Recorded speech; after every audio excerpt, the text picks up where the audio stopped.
There are things you live through that don't feel real until you say them out loud. This is one of those. I didn't plan to share this.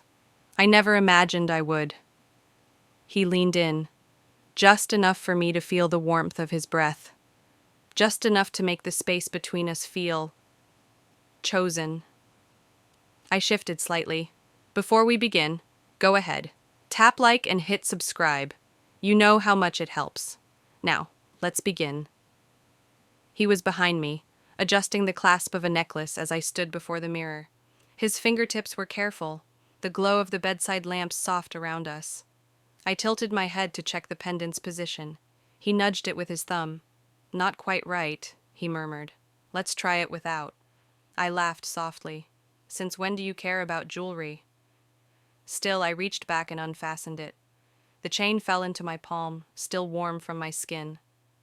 I looked at it, still smiling, until something in the reflection changed. At first, I thought it was just the lighting. But no, a man was standing in the doorway. Still, silent, watching. I hadn't heard a sound. I didn't even realize the door had opened. He wasn't watching my husband. He was watching me, his gaze steady, waiting.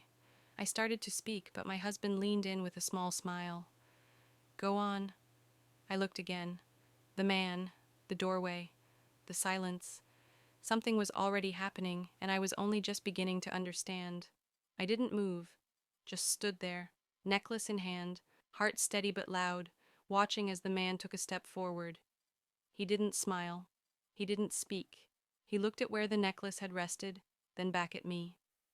My husband stepped slightly aside, making space. The guest moved closer. Not rushed, measured, as though he already knew the steps. I placed the necklace down quietly, the click of the chain barely audible. My fingers trembled faintly as I steadied myself. He reached for my hand, pausing before lifting it. His touch was gentle, deliberate. He brushed a thumb over my knuckles, then stopped. I looked at my husband. He met my eyes in the mirror and gave me a small look. Quiet, knowing. It grounded me, not fear, just awareness. The guest let go of my hand, raising his instead to my cheek. He traced lightly with the back of his fingers. I didn't flinch, but my skin responded. Present. Awake. Still, I didn't look away. I closed my eyes instead and let myself feel it. His nearness, his quiet. He shifted slightly beside me. I could feel his presence, not moving toward me, just there. Without thinking, I lifted my hand and rested it lightly on his. Behind me, I heard my husband step closer.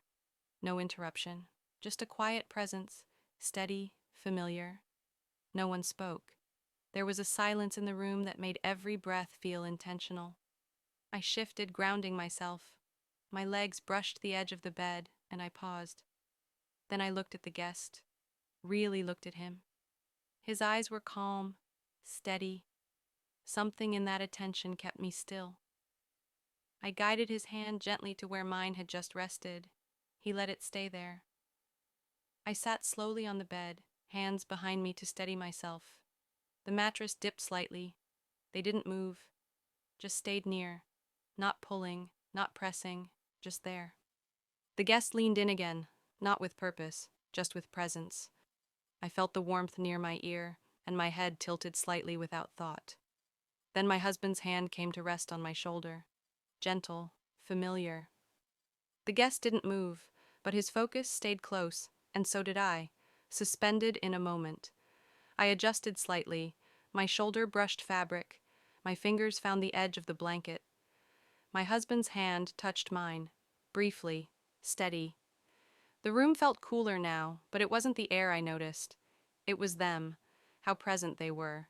No rush, no asking, just rhythm. Shared. Quiet. The guest adjusted a corner of the blanket. My husband placed his hand lightly on my back. I let myself lean into the touch. I reclined slightly, posture relaxed. Breath drawn in, then released. The guest moved closer. My husband kissed my temple, then my cheek, then my palm. Software measured. I traced the edge of the blanket again and let my hands rest. One hand reached the guest's shoulder, not to pull, just to connect. The other stayed near, and then I stilled, letting the quiet hold me, letting the presence shape the moment. I looked toward my husband, like I might say something, but nothing came out, so I stayed.